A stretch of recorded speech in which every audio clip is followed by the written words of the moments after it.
Assalamualaikum warahmatullahi wabarakatuh. Halo semuanya, kami dari kelompok 10 yang beranggotakan Natasha Wida Fauzia dengan NIM 11076190075.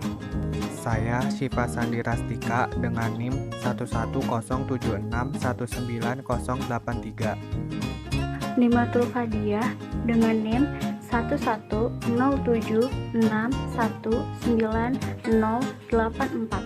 Nila Amelia dengan NIM 11076192000. Kami dari kelas C, Pendidikan Guru Sekolah Dasar, Fakultas Ilmu Pendidikan, Universitas Negeri Jakarta, Angkatan 2019. Di sini kami ingin membahas tentang konsep atau teori motivasi dan penerapannya dalam pembelajaran. Pokok pembahasan yang pertama, pengertian motivasi dari berbagai perspektif atau teori. Yang kedua, jenis-jenis motivasi. Yang ketiga, teori motivasi menurut para ahli. Yang keempat, strategi atau teknik pembelajaran yang berbasis teori motivasi.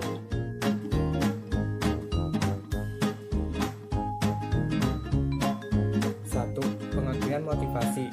Motivasi merupakan suatu dorongan yang membuat orang bertindak atau berperilaku dengan cara-cara motivasi yang mengacu pada sebab munculnya sebuah perilaku, seperti faktor-faktor yang mendorong seseorang untuk melakukan atau tidak melakukan sesuatu.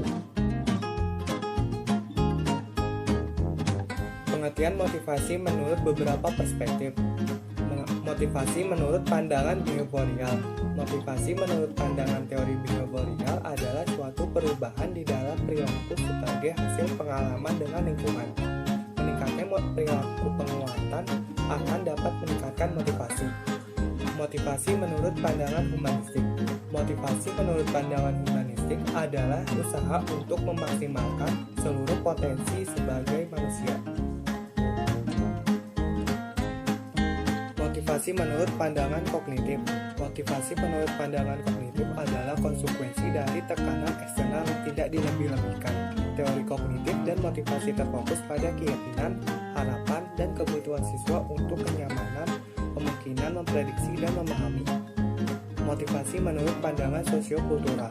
Motivasi menurut pandangan sosiokultural adalah nilai-nilai budaya mempengaruhi cara seseorang memandang dan memahami suatu situasi, dan karenanya mempengaruhi perilaku dan motivasi kerja individu tersebut. Di sini saya akan menjelaskan mengenai jenis-jenis motivasi. Motivasi itu dibagi menjadi dua jenis.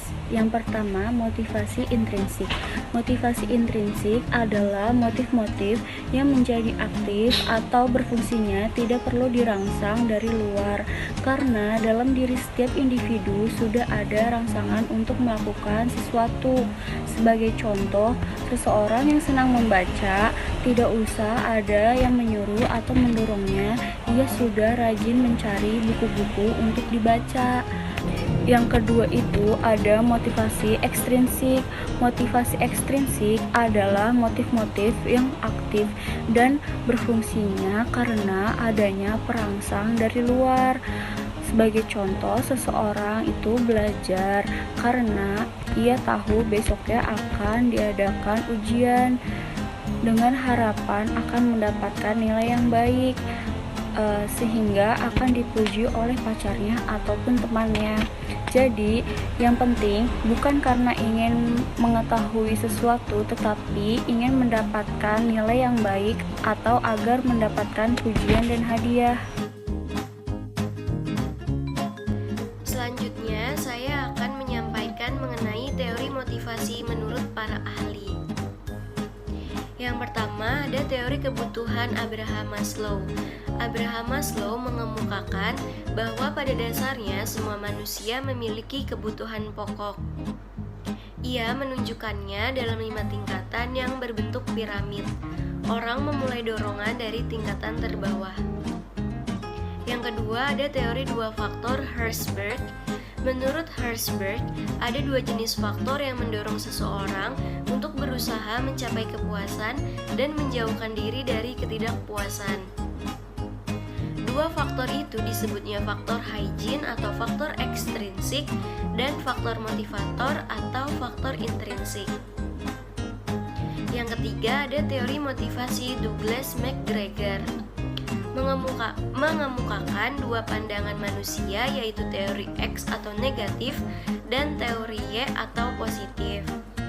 Menurut teori X, 4 pengandaian yang dipegang manajer. Yang keempat, ada teori harapan Froome. Teori dari Froome tentang cognitive theory of motivation menjelaskan mengapa seseorang tidak akan melakukan sesuatu yang ia yakini ia tidak dapat melakukannya, sekalipun hasil dari pekerjaan itu sangat dapat ia inginkan. Yang kelima, ada teori kebutuhan berprestasi McClelland. Teori yang dikemukakan oleh McClelland menyatakan bahwa ada 3 hal penting yang menjadi kebutuhan manusia, yaitu yang pertama, need for achievement atau kebutuhan akan prestasi, yang kedua, need for affiliation atau kebutuhan akan hubungan sosial atau hampir sama dengan social need-nya Maslow, dan yang keempat ada need for power atau dorongan untuk mengatur. Keenam, ada teori ERG Clayton-Alderfer.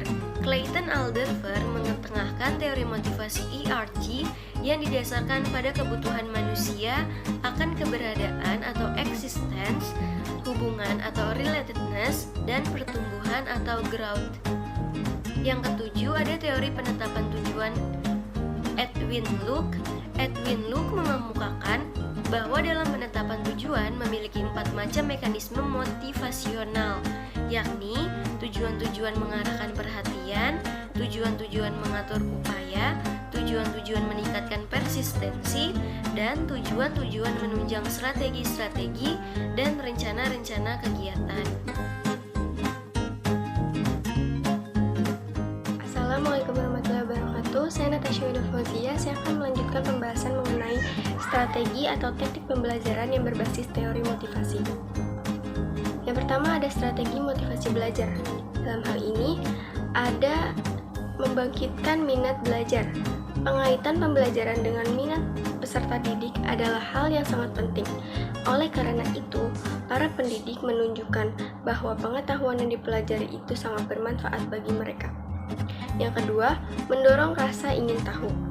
Metode pembelajaran studi kasus, diskusi, curah pendapat, dan sejenisnya merupakan beberapa metode yang dapat digunakan untuk meningkatkan rasa ingin tahu peserta didik. Selanjutnya ada menggunakan variasi metode penyajian yang menarik. Metode intrinsik untuk belajar sesuatu yang dapat ditingkatkan melalui proses pembelajaran yang menarik dan juga penggunaan variasi metode penyajian. Di sini ada mendesain pembelajaran. Dalam hal mendesain pembelajaran terdapat beberapa kegiatan. Yang pertama ada pra-kegiatan pembelajaran. Dalam pra-kegiatan pembelajaran ini terdapat beberapa proses. Yang pertama, menyiapkan kuantitas isi pelajaran serta langkah-langkah penyajiannya. Yang kedua, pilih dan siapkan alat bantu atau contoh berupa benda real atau nyata yang sesuai dengan materi atau pembahasan yang akan dipelajari. Yang ketiga, cek alat peraga sebelum digunakan, baik jenis, urutan penggunaan, serta fungsi alat tersebut. Yang keempat, pilih strategi pembelajaran yang sesuai dengan karakter perkembangan peserta didik, serta menyiapkan secara baik dan matang. Yang kelima, mencoba menggali problem atau minat para siswa secara individu atau kelompok. Berikutnya ada kegiatan pembelajaran. Dalam kegiatan pembelajaran terdapat 3 bagian. Yang pertama ada pendahuluan. Dalam pendahuluan ada yang pertama, kemukakan tujuan belajar dengan jelas secara lisan atau tertulis. Lalu, libatkan siswa untuk dapat berpartisipasi aktif dalam menyiapkan alat peraga. Yang ketiga, kenali siswa secara merata dan ciptakan suasana akrab antara peserta didik dan pendidik.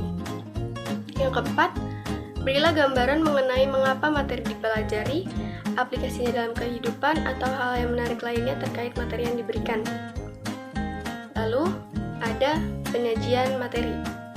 Dalam penyajian materi ini terdapat hal-hal yang pertama, mewariskan produser atau metode dengan serasi dan tepat.